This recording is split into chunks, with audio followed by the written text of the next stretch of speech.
Hello, I am Nidhi Bhatnagar Harjai. I am an audiologist and a speech language pathologist, and today I would like to discuss about speech therapies after cochlear implants. So once a child has got a cochlear implant and the switch on has taken place, it is very important for us as parents and caregivers to understand the kind of therapies which have to be followed for the child to ensure good listening and adequate development of speech and language skills. If the child has been implanted early, then the way his treatment will be prepared and his therapies will be planned will be very different from a child who has been implanted at a later age and stage. So say for example, a child who has been implanted at the age of 1.5 years and the child who has been implanted at the age of 6.5 years, they would have very different therapy modules that will be administered for each individual child, which means that age is a very important factor which will determine the kind of therapies which we are planning for our child during his clinical session as well as in the home setting. So say for example, if we are starting with the environmental sounds, for a young child, a simple activity like detection by pointing or by putting a tick will be interesting enough for a young child maybe.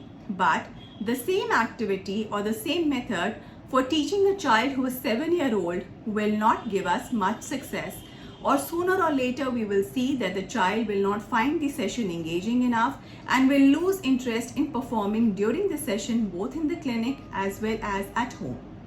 So say for example, if we are starting with the topic of home, so we need to talk about the child and environmental sounds have to be incorporated in it, animal sounds have to be incorporated in it. So there has to be a sort storyline which needs to be created for this child. So what we can do is we can have a home with doors and windows. We can have certain sounds of the doorbell, the water filling in a bucket, the wind blowing, maybe the chirping of the birds, some animal sounds like the dog sound and cat sound to begin with. Now all of this material has to be pre-prepared before the session starts, and we need to understand that day by day the same story has to be built upon as we go about with our sessions. So if session number 1, we are trying to teach the child the environmental sound, say that of a doorbell.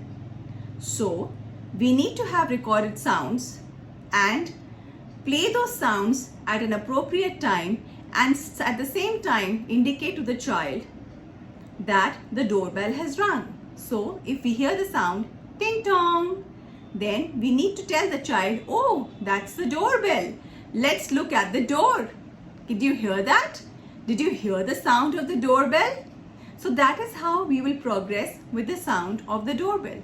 Similarly, if we are teaching environmental sounds or animal sounds, say for example that of a dog and a cat, it will not be by the mother producing the sound bow bow and meow meow and the child pointing at it.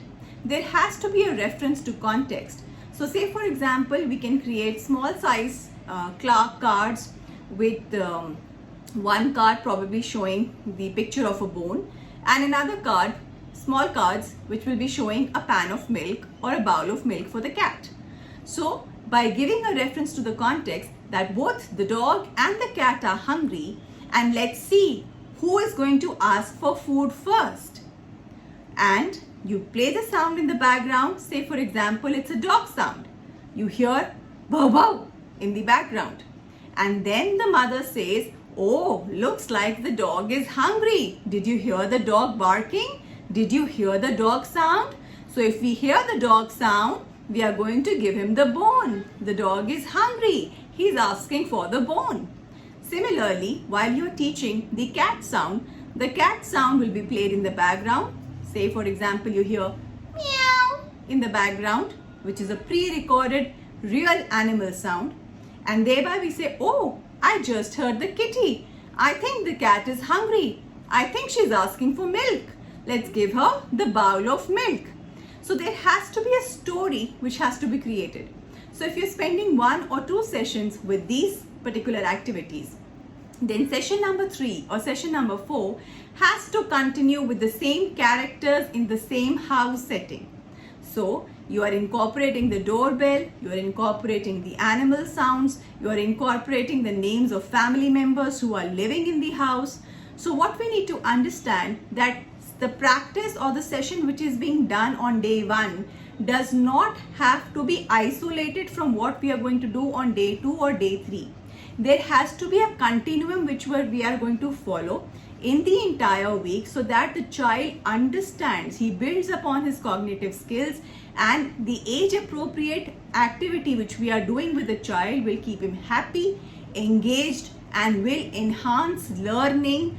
You will see that the child will be more keen to do the session with you. You will see that the child will be waiting to see what additions will be made to the story today. And that is how I would advise you should go about it. So if you have any further queries, please feel free to contact me.